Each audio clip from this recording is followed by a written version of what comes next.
So this is how China officially lost the Philippines forever. A lot of people link this over, especially after my last videos, and there's been a lot going on. And so, of course, thank you guys for linking it over. Let's check this out together.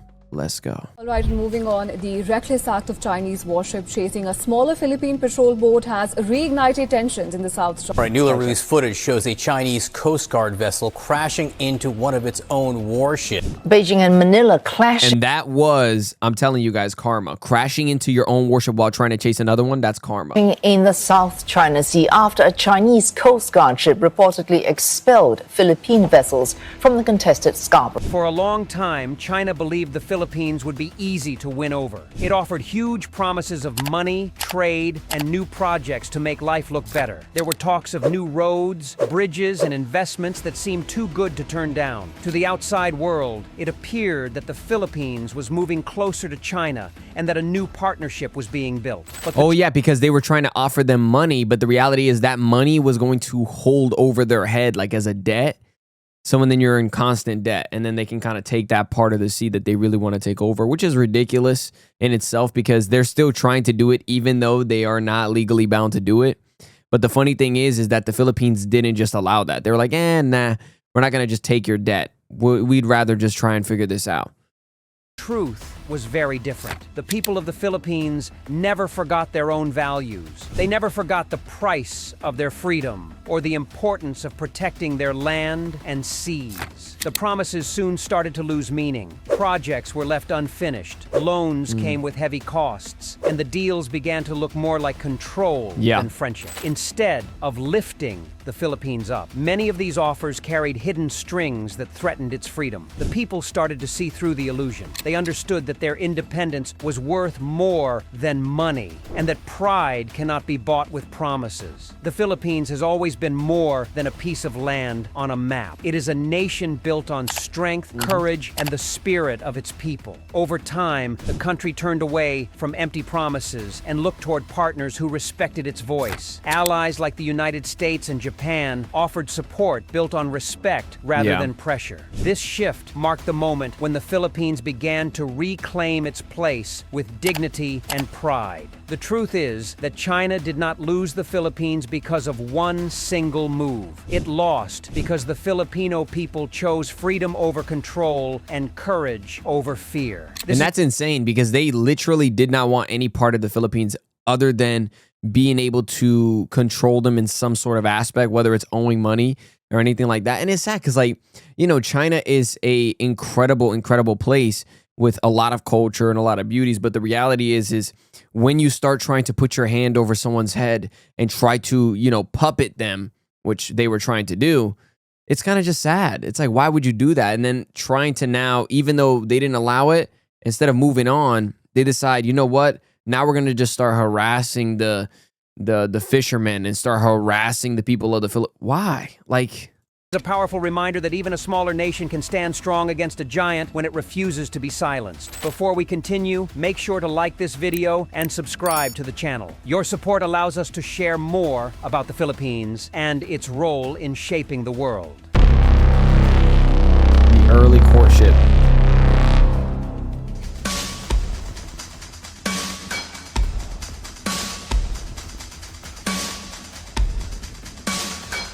To understand how China lost the Philippines, we need to look back at the early years of their relationship. In the late 1990s and early 2000s, China worked hard to present itself as a friendly neighbor. It invested in trade, infrastructure promises, and cultural exchanges. For many Filipinos, this looked like an opportunity to grow side by side with one of the world's fastest rising economies. China offered loans, pushed for big projects like railways and bridges, and tried to convince the Philippines that partnership would mean prosperity. At first, there was excitement. The Philippines saw a chance to tap into resources, technology, and economic strength that seemed too good to ignore. But even in this early period, cracks started to show. Many of the projects moved slowly or faced setbacks. Some loans came with conditions that looked more like traps than help. And while China spoke about friendship, its actions in the South China Sea told a different story.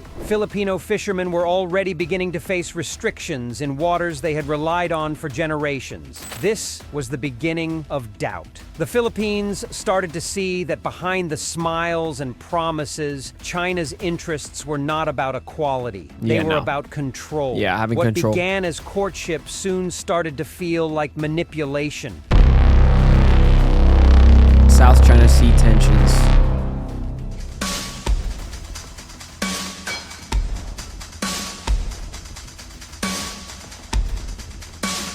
It's always As the this. years passed, the friendly promises gave way to one of the most defining issues between China and the Philippines. The South China Sea became the center of rising conflict. For Filipinos, these waters were more than just lines on a map. They were a lifeline. Families depended on fishing, trade, and safe passage through these seas.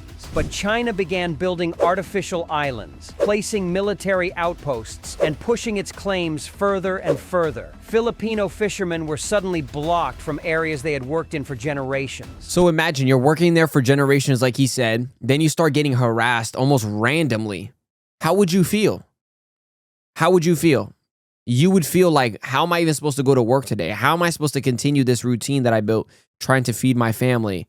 When there's just like a bigger level behind everything, there's like a subconscious, oh, we want to take this land, man. Hey, get out of here. It's like, what? What's going on? I'm trying to do my job.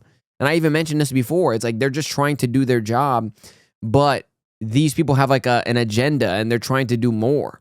And it stops Coast Guard everyone. ships from China intimidated smaller Philippine boats, making it clear that Beijing wanted dominance, not cooperation. Come on, this dude. aggression changed everything. What was once seen as a partnership began to feel like an invasion without bullets. For ordinary Filipinos, it was not about politics, but about food on the table and the right to live freely in their own seas. Exactly. The anger and frustration grew as it became clear that China was not treating the Philippines as a friend, but as a weaker neighbor to be controlled. The South China Sea disputes became the turning point. They turned trust into suspicion and hope into resistance. It was here that many Filipinos realized that China's actions spoke louder than its words. Shifting public opinion.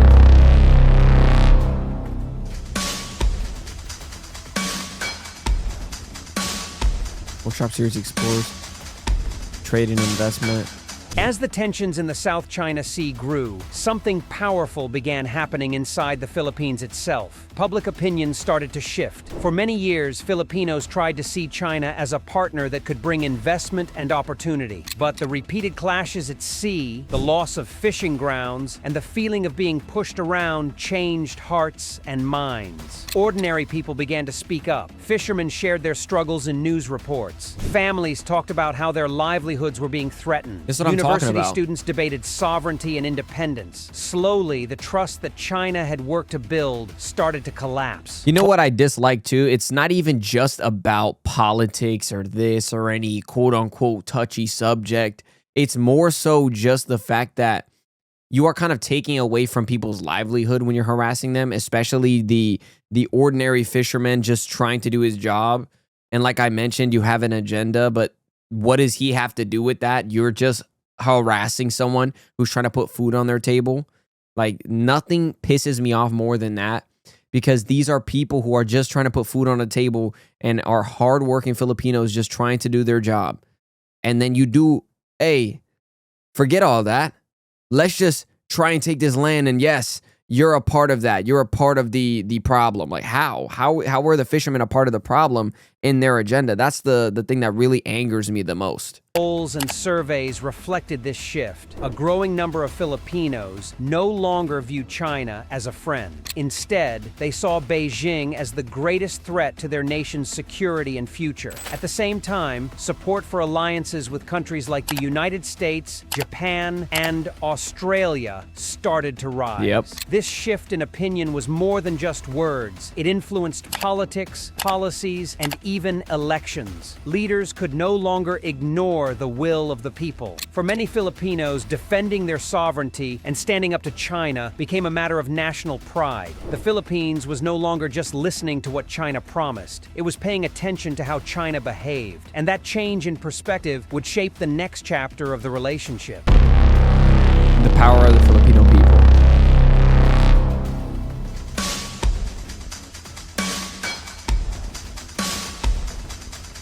Oh my gosh, 60 million aid.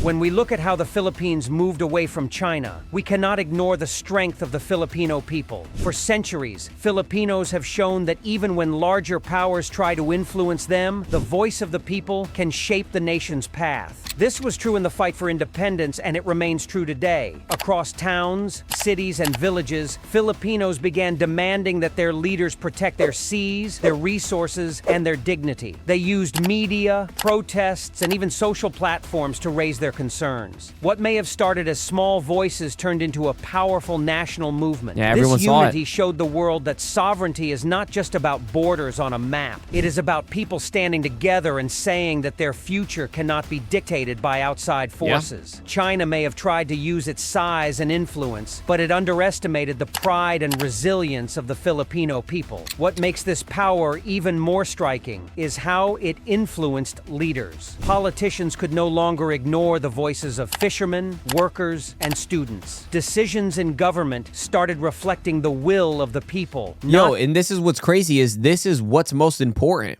It shouldn't even be like, oh, we should now hear the fishermen and the workers. We should have always been hearing them the whole time, because they are what build everything. They are probably the most important. I come from a working family, hard-working family, and I'm telling you right now, even my grandparents working.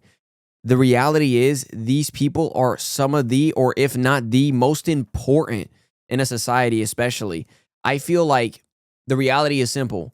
We need to pay attention and hear those voices. And this is a perfect example of that, I feel, because it started with harassment towards the fishermen. And now you can see it actually brought out a bigger picture after we started listening to the fishermen and the workers there, especially in the Philippines. Like, this matters, and it's very important. Just the interests of foreign powers. In the end, it was not military strength or political deals alone that changed the balance. It was the collective power of millions of Filipinos who refused to be silent. That power became the true force that began pulling the Philippines away from China. Strengthening the U.S. alliance, yes. As grip started to weaken, the Philippines began looking more closely at its longtime ally, the United States. This was not a new relationship. For over a century, the U.S. and the Philippines have shared deep ties through history, culture, and defense agreements. But in recent years, that bond grew even stronger. Military cooperation expanded with joint training, patrols, and new agreements that allowed American forces to rotate through Philippine bases. This gave the Philippines not only added protection, but also access to modern technology, intelligence, and stronger regional security. For many Filipinos, this partnership felt like a safeguard against the rising pressure from China. Beyond defense, the alliance reached into trade, education, and healthcare. Millions of Filipinos live and work in the U.S., creating bridges of trust between the two nations. And I cannot emphasize enough how important Filipinos being in the U.S. are, especially as nurses. And from what I remember, this is crazy, but the more I try and remember this, it's a sad moment in my life where my grandma had cancer and I would visit her in the hospital, and there were Filipinas there who would take care of her. And I remember, man, I felt, obviously, I was so tunnel visioned on the fact that that's happening to my grandma that I completely forgot that there are people who are doing their best to try and make sure that her time there before she left was incredible. And it was. And sadly, she passed in that hospital. But I guarantee you, the nurses, the Filipino nurses, made her feel even more at home as much as they possibly could. But yeah, I mean, it's definitely a hard time for me to think about. But that's one thing I'll say always and forever, how important it is to see this, how crucial it is to have Filipinos especially You know, not even just talent, which I react to on the channel all the time, because the talent is something I always react to. It's the greatest thing I've ever seen. But also it's people, the people who also come to the US and work abroad. It's just as important. These connections made the alliance more than just a military pact. It became a partnership rooted in shared values and people-to-people ties. What Yeah. stood out most was the shift in public trust. Where China once tried to present itself as a partner, Filipinos increasingly turned back to the US as a reliable friend. The more aggressive China became in the South China Sea, the more the Philippines leaned on its alliance with America. This strengthening bond sent a clear signal to the world. The Philippines was not standing alone. It had chosen to deepen ties with a partner that respected its sovereignty and supported its long-term security. And in that choice, China lost ground it may never get back. Japan, Australia, and regional allies step in, yeah. South Korea, man, this is one too.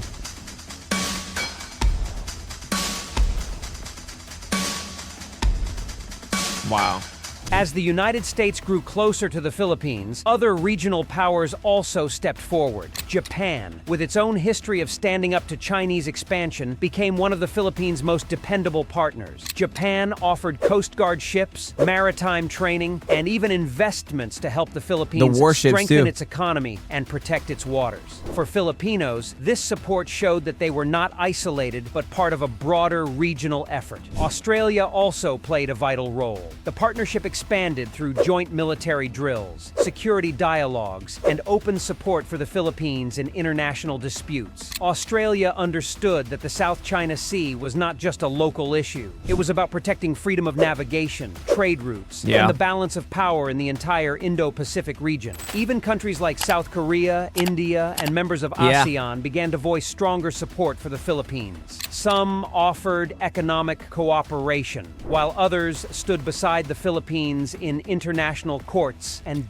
To me, this really shows how important the Philippines is. If this isn't some more proof, I feel like this will be the proof for you. Point blank, period. Because the Philippines is incredibly important and what they provide is just as important too. Beside the Philippines in international courts and diplomatic meetings. Together, these alliances created a shield of unity, making it harder for China to push the Philippines into isolation. The arrival of these allies showed something powerful. The Philippines had friends who were willing to stand by its side, not just with words, but with real action. Each partnership gave the country greater confidence, proving that when united, smaller nations could resist even the largest powers. This growing web of regional alliances made it clear. The Philippines was no longer facing China alone. It was part of a larger community ready to protect stability, freedom, and peace in Asia. And with every new partner, China's influence continued to fade. The economic factor.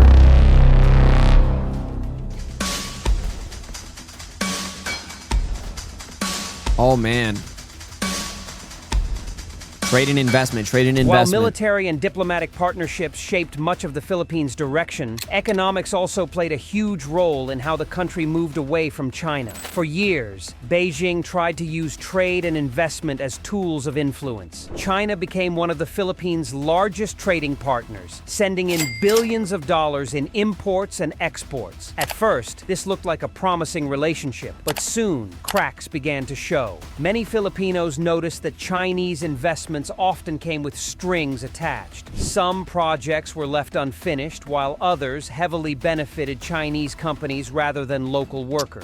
Concerns also grew about debt and the possibility of being too dependent on Beijing's money. That's what I'm talking about. People began to ask if this economic relationship was truly helping the Philippines, or only making it more vulnerable. At the same time, the Philippines saw greater opportunities with other nations. Trade with the United States, Japan, South Korea, and Europe remained strong. Investments from these partners were often more transparent, fairer, and created jobs for Filipino workers. Remittances from overseas Filipinos, especially in America and the Middle East, also boosted the economy in ways that China could never match. The pandemic years highlighted these differences even more. While supply chains with China were disrupted, the Philippines found support from its other allies. This built trust and and showed that relying too heavily on one country could be risky. By diversifying its trade and seeking fairer deals, the Philippines gained more independence and security in its economic future. In the end, money became more than just numbers. It revealed who truly respected the Philippines and who saw it as a country to be used. The decision to lean on a wider group of partners instead of depending mainly on China gave Filipinos both strength and freedom. And that economic shift was another reason why China slowly lost its hold on the Philippines.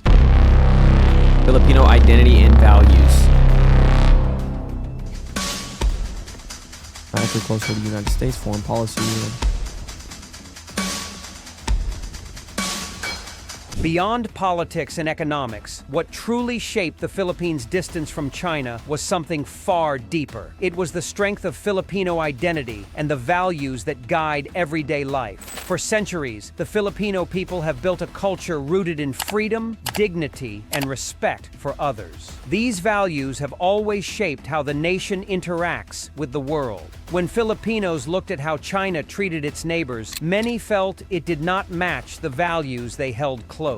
Issues like the South China Sea disputes, restrictions on free speech, and questions of human rights created unease. Filipinos take pride in their democracy, their freedom to speak out, and their right to choose leaders. These freedoms are non-negotiable, and they stand at the heart of what makes the Philippines unique. Faith and family also play a huge part in Filipino life. Strong spiritual beliefs and the deep respect for family bonds guide decisions not only at home, but also in how the country sees its role in the world. And this includes not being in debt to another country, especially when you know that they're trying to have a hold over you. That doesn't fit almost anyone's values, but it especially doesn't fit the values of the Philippines, especially after having been there.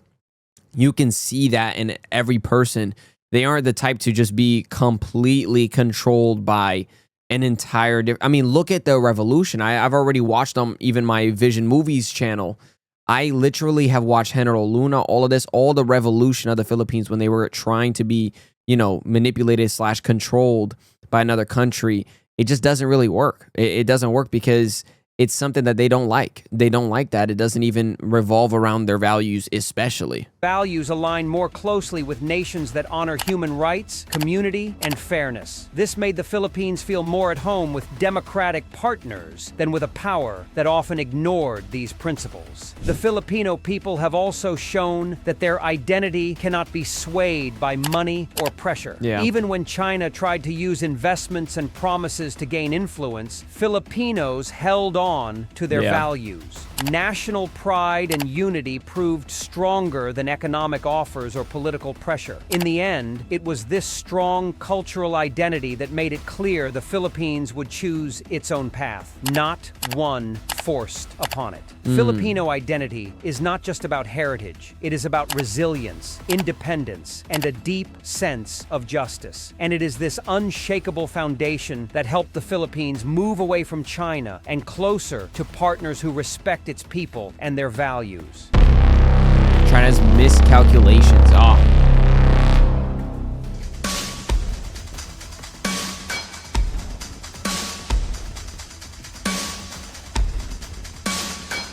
One of the biggest reasons China lost the Philippines was its own miscalculations. At first, China believed that offering trade deals, infrastructure projects, and investment would be enough to win Filipino trust. Money was seen as the key to influence. But what China underestimated was the spirit of the Filipino people and their strong sense of independence. Instead of building true friendship, China's aggressive actions in the South China Sea overshadowed any economic promises. The construction of artificial islands and the presence of Chinese vessels in waters claimed by the Philippines created fear and frustration. Filipinos began to see these moves as direct threats to their sovereignty. China also misread how important public opinion is in a democracy. In the Philippines, leaders cannot ignore the voice of their people. As ordinary citizens grew more critical of China's behavior, politicians had no choice but to distance themselves. What looked like a simple foreign policy currency issue soon became a matter of national pride, and Filipinos stood firm against what they saw as bullying. Another mistake was failing to understand that influence is about respect, not just power. By ignoring international law and the 2016 arbitration ruling in favor of the Philippines. Yo, that's the craziest thing. You can see here, even with the ruling, they kind of just disobey it. Like, this is the real problem, is the disobeying of it. Because if there isn't rules, then everyone will just become animals. Everyone will just decide, hey, I want to do this out of greed or out of spite or whatever it is, whatever small thing. But there's reasons that there are rules because of this. So this doesn't happen. This is yours. This is mine. That's it. Okay, we control this. Everyone's happy together. But of course, you just need more. Do you want the sun next? Tell me.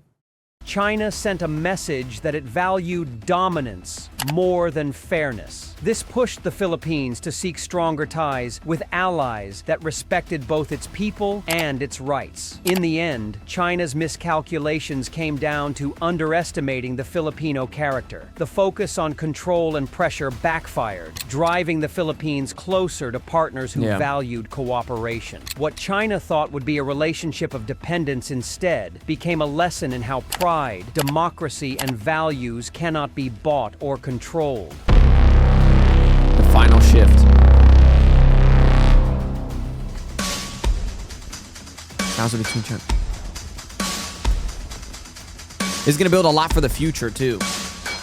The final shift came when the Philippines made a clear decision about its future. After years of pressure, disputes, and broken promises, the Filipino people and their leaders realized that alignment with China only created uncertainty and risk. What was once seen as an opportunity for growth turned into a constant struggle for sovereignty and respect. The turning point was not just one event, but a series of choices that showed where the Philippines stood. The government renewed its military agreements with the United States, welcomed stronger partnerships with Japan and Australia, and pushed back against Chinese influence in regional waters. These moves were not made in isolation. They reflected the voice of the people who wanted security, fairness, and dignity above everything else. By this stage, China's approach had lost its appeal. Promises of investment no longer outweighed the daily concerns about fishermen being blocked from their own seas, or the fear of losing control over national territory. Filipinos made it clear that they would not trade independence for short-term benefits. This was the final shift that changed everything. Instead of being pulled into China's orbit, the Philippines stood firmly on the side of nations that respected its sovereignty. Which is crazy. It was not just a change in politics, but a powerful statement about national pride and identity. China believed it could win influence through pressure and deals, but in the end, it was the resilience of the Filipino people that determined the outcome. The Philippines chose a path of strength, proving that no amount of power or money can replace the value of trust, respect, and true partnership.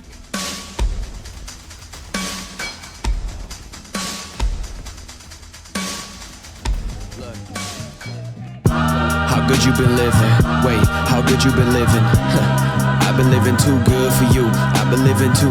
Did what I did and I do it again. Every move that I make, I ain't feeling repent. Nobody believes to believe it's a friend, and you question your moves like you really won't end.